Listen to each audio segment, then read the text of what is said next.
You're listening to The World at 8 with Lynn Mozart. The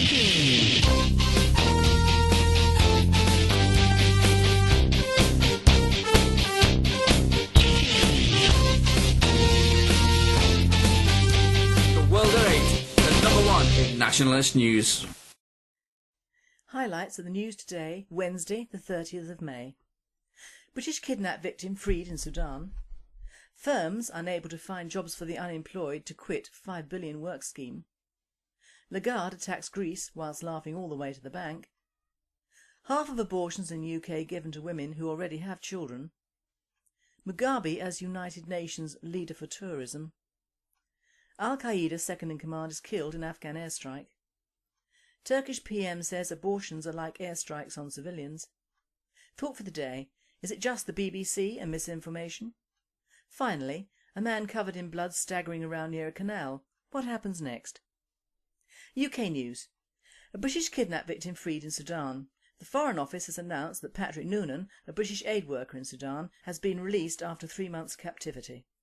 Noonan had been in the Sudan for almost 2 years, working for the World Food Programme, when he was taken from the streets of Nyla along with his Sudanese driver 3 months ago.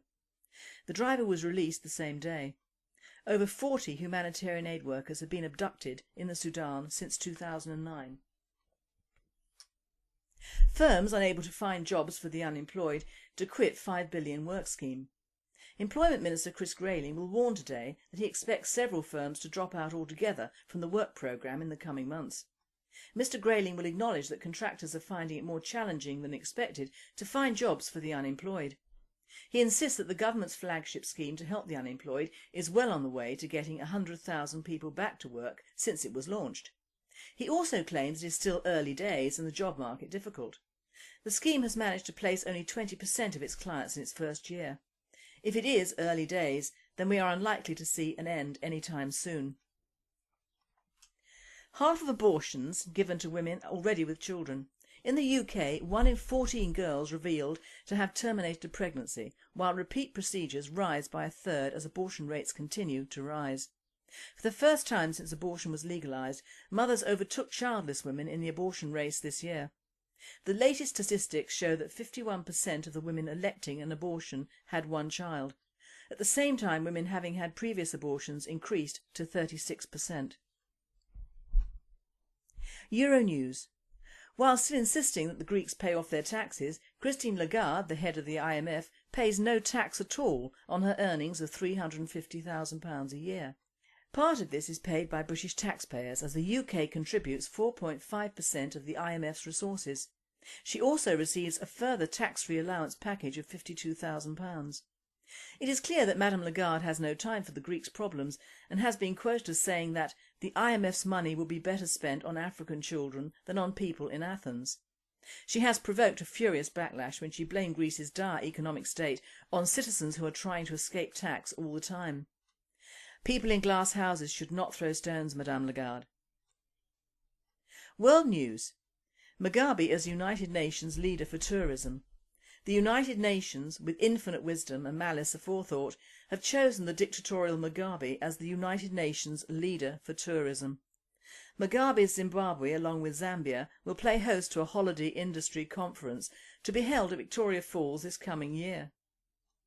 Kumbi Machembwa, a spokesman for the Movement of Democratic Change, said, "I can't see any justification for this man being an ambassador.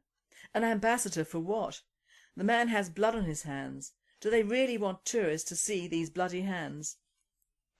A World at 8 reporter commented, "I can't resist saying it. The inmates are well and truly running the asylum." Al-Qaeda second in command dies in Afghan airstrike. Sakir al-Taifa, Al-Qaeda's #1 man in Afghanistan, was killed in an airstrike on Sunday. Sakir al-Taifi commanded foreign insurgents in attacks on NATO and Afghan forces. Turkish PM says abortions are like airstrikes on civilians. The Turkish Prime Minister Recep Tayyip Erdogan has sparked a furious response from women's rights activists after comparing abortions to botched airstrikes that last year killed scores of Kurdish civilians. Turkish law sanctions abortions within 10 weeks from conception, but Mr Erdogan has publicly voiced his opposition, comparing them to murder. Thought for the day. Our old enemies the BBC are at it again. Now I personally do not hate Muslims or the Arab people. On the same hand, I have very little time for the Palestinians and their so-called fight, and I have no time at all for a religious conviction that openly wants Israel wiped off the face of the earth, as I believe fervently that everyone who is of differing cultures should have their own place on God's earth, and think even more so that the buggers should stay in them. Now you know where this World at 8 presenter is coming from. Zero tolerance on everyone. But in the case of the latest worldwide attempt to shift power in the Middle East, namely to overthrow the Syrian President Bashar al-Assad, the BBC have surely hit their lowest ploy, or maybe not. They are showing a picture, warning it could offend apparently, showing the carcasses of the children killed in Hula. It has come to light that this particular picture, taken by Marco Delore, was shot, if you will excuse the pun, in Iraq in 2003. Now let me get this story straight about the massacre in Hula. We know that the Assad regime has had terrible troubles with the fundamentalist protesters who turned into rebels after a few months, no doubt aided and abetted by Iran and various other now fundamentalist Islamic bodies.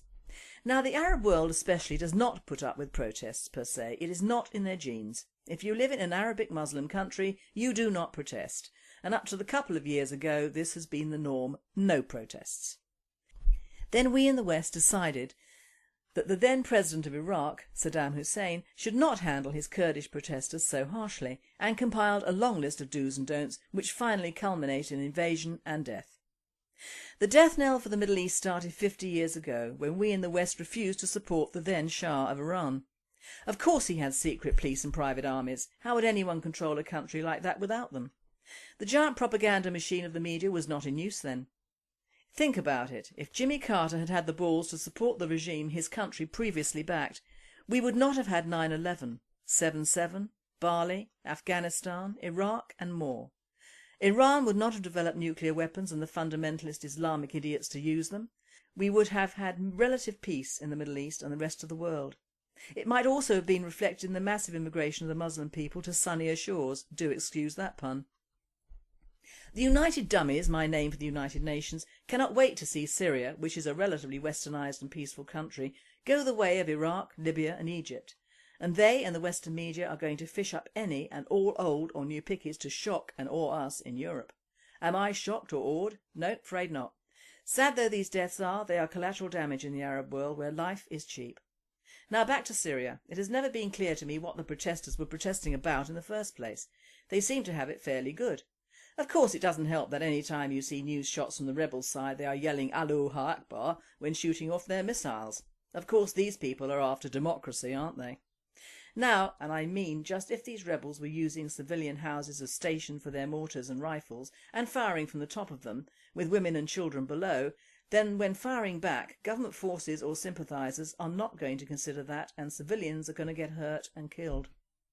In one picture in a national it showed a young boy, face painted with Islamic fundamentalist colours I presume, actually participating in a large and violent demonstration shortly before the killings occurred in Hula.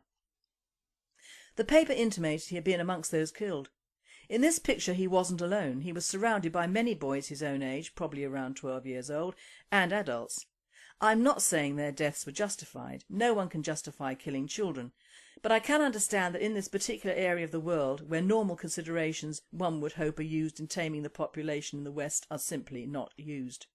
We are viewing a Muslim Arab country from a Western perspective, and it simply doesn't work.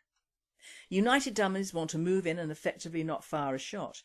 This would mean the defending government forces would not be allowed to defend Assad and his regime, but the rebels would receive all the aid and sympathy of the West, and another Islamic fundamentalist country is born. Now I am not privy to information that would reveal what the end game is for us all, Europe and the Middle East. Whether it is the bankers, the establishment or big business, I do not know. It could be a plot to render the Middle East totally unstable and therefore be wiped off the face of the earth, or the forerunner of a giant melting pot is organised throughout the Middle, the Far East and Africa, thus rendering Europe totally open and defenceless. That is yet another delightful option, but I do not know. Another thought is that by effectively leaving the Third World open to China, we'll be getting rid of yet another potential coloniser, after we have totally alienated America, which at the moment is the only thing between us and China. Also, I do not know. The possibilities are endless, interesting and all utterly depressing. What I do think is that there are many people who do not know, or I would hope so, because what is happening in the way of social engineering on a worldwide scale is frightening. It is frightening that so many British and Europeans simply choose to believe what they see and hear second-hand and edited. It is frightening when the Russians show the only unbiased view on the Middle East, whilst United Dummies and Chief Dummy Annan is sabre-rattling to such good effect. It must be frightening for the people of Israel to be stuck in the middle of what are frankly maniacal neighbours from hell, whilst having an immigration problem of their own. It must be frightening for President Assad to be so hated for doing so little by so many ignorant people. It is frightening to me that we, in this country, who have so many terrible problems to solve, are weeping over old pictures presented as new ones from a different country and time. It is frightening for me to watch even the ITV news, which is only slightly less biased, but not by a huge margin on the so-called current events, most of which are totally banal and non-British. We will have to leave Assad to handle things himself, which in truth he has been doing. Our interference from the West is the last thing any Arab country wants or needs. They have their own culture to deal with. They have their own means, and if it means killing civilians, then that is what will happen. Cry over your own countries, Europe. All the problems Assad and others have are coming our way, courtesy of the European Union and massive immigration. We have enough problems in this country, my friends, apathy and ignorance being just one of them. We have now come to a time in the British National Party where we must all fight to get the name of the party into the open. We have a media ban for too long and must find a way out of it. I listened to a man last night at a meeting in the South East. He was not a BNP member but a supporter. He had heard us on the other side of the bar and came in. He was an ordinary man, had trouble admittedly reading and writing, but his heart was in the right place, and he said, "I didn't know you, the BNP, were coming here tonight, or I would have been here earlier. How can you have meetings that no one knows about?" And he has a point. I will speak about this at a later date, but we must acknowledge that publicity is the way forward for this party, but unlike the BBC, it'll be the right facts. Or in the words of Jack Webb in the immortal TV series Dragnet, "Just the facts, ma'am, just the facts." And finally, police and paramedics were called out to reports of a man covered in blood and staggering close to a canal, only to find out he was filming a zombie movie. I quote, "PC Saxon and PC Winfield have attended the canal between Stanley Ferry and Eastmoor in company with ambulance to reports of a male covered in blood staggering around. Once they arrived, they located a group of filmmakers in the last days of filming a zombie movie with some very realistic makeup on show.